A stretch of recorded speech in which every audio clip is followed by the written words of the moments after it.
usual stories, scandals, pranks, and controversies. We all know by now that senior pranks can be kind of clever, pretty funny, or just plain stupid.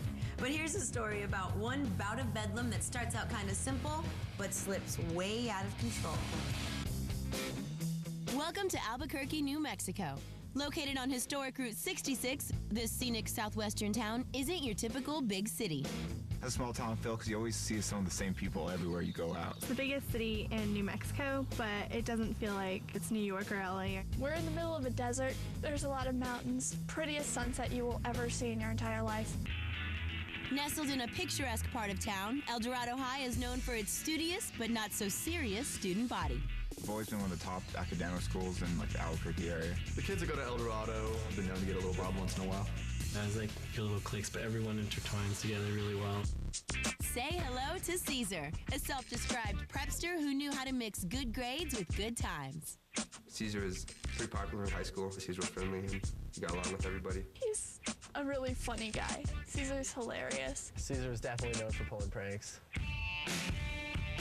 Whether zip-tying lockers or ambushing classmates with water balloons, no one was safe from the antics of Caesar and his gal pals, Amy and Mariah. We would probably TP every weekend. People used to pay us to TP houses. We were pretty good at it. We were known, don't mess with us, because we would probably get your house. But with graduation day on the horizon, this trio of tricksters had bigger ideas than TPing houses. They were in search of the perfect senior prank. We had a really hard time coming up with ideas. There's just so much that's already been done. We were getting really frustrated. Enter Alan, Amy's boyfriend from a rival high school who greased the pranksters' wheels with a very slick idea. I told him about something funny that happened at my school. We accidentally got some lube on the floor. So the stuff, just put this on the floor. People start falling. They just dug it. We're like, we know the falling is the funniest thing. That gave that one a little gold star. Good job, man. We decided to do it the next day, and we just couldn't wait. So that night, the trio headed to the drugstore to stock up on the very embarrassing but very necessary merchandise. When we walked into the store, we were looking for the lubricant aisle. It was pretty awkward. I was looking around, trying to see if anyone was looking at us. We're like, which one should we get? And then this guy came up and he was like, I prefer the warming lubrication. And we were like, okay, thanks. We didn't know how slippery it was. We were just like, is this stuff even gonna work? So, let's try it out here before we do anything. We're all kind of looking around and seeing if anyone would get us in trouble. I was pretty worried, so we made sure everything was clear. They made me walk through it, see how slippery it was. We for sure knew it was gonna work. There's no way it wasn't gonna be slippery enough. Mariah and Amy loaded up on the lube, and as they headed to the register, Caesar laid eyes on another prank prize. We happened to pass cooking oil. I was like, heck, I'll grab 2 bottles of it. Why not mix it up and make it more potent? And we go up to the cashier, and of course she gives us this look. I was praying, please don't do a price check on this. I was really embarrassed, so I grabbed the candy just to hide the lube. With the product purchased, the humiliated pranksters finalized their plan. They decided to hit up the security camera-free senior hall, and they'd pull it off the next morning during their second period study hall. The next day we went to our lockers, put everything in there, and had anxiety until it was the time. I got to first period and I kept looking at the clock, started sweating. I was just ready to get out there and pull my prank. Although first period seemed like an eternity, the time had finally arrived to put their plan in motion. When I walked into the hallway, I was completely nervous. This is our big moment.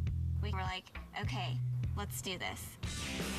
Mariah grabbed the bottles of lube, started opening them. I grabbed the oil. We told Amy to look out. Trying to be discreet. At first I was kind of just squirting it, but then once I started going, we started doing it really fast.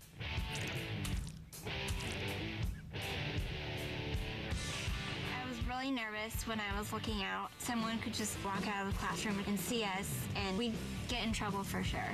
The emotions were a roller coaster. We were anxious, nervous, and we didn't want to get caught. With the hallway coded in no time, the prank partners returned to their lockers to get a front row seat at the impending mayhem. We were very excited. I was pumped up. We were waiting for people to start falling. I heard the bell ring. Kids start rushing out of their classrooms to get to their locker. I just start seeing everyone start slipping. Everyone was falling. It was like chaos, like commotion everywhere. It was so funny. I actually didn't think that anyone was gonna fall down, but people were wiping out pretty bad. It was pretty dangerous, I guess. I just kind of slipped. I did like a face plant right into the lube.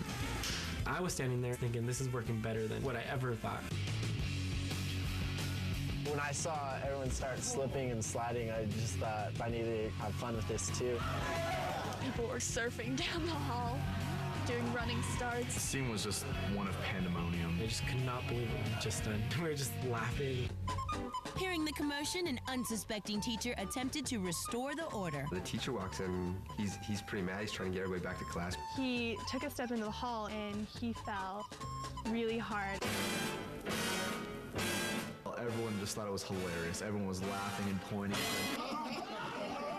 But not everyone found humor in the lubed up teacher.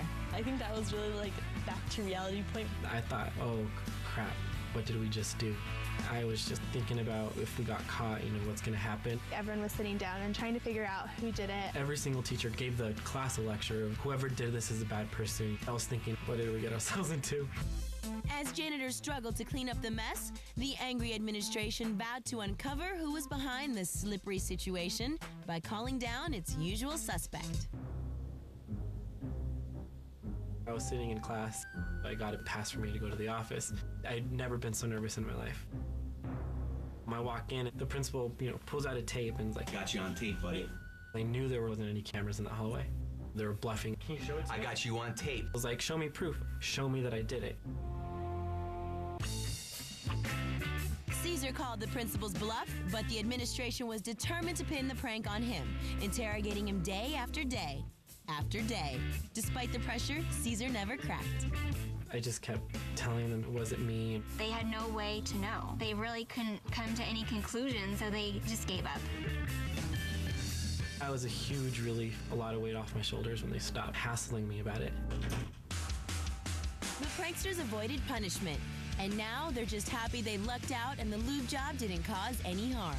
It was like one of my funniest moments in high school, but I could have gotten in a lot of trouble. We would have been paying for it for the rest of our lives. Now that I look back on it, I feel bad for the people that fell. I think we're extremely lucky for not having a serious injury. But we pulled the one and only successful prank at Eldorado that year.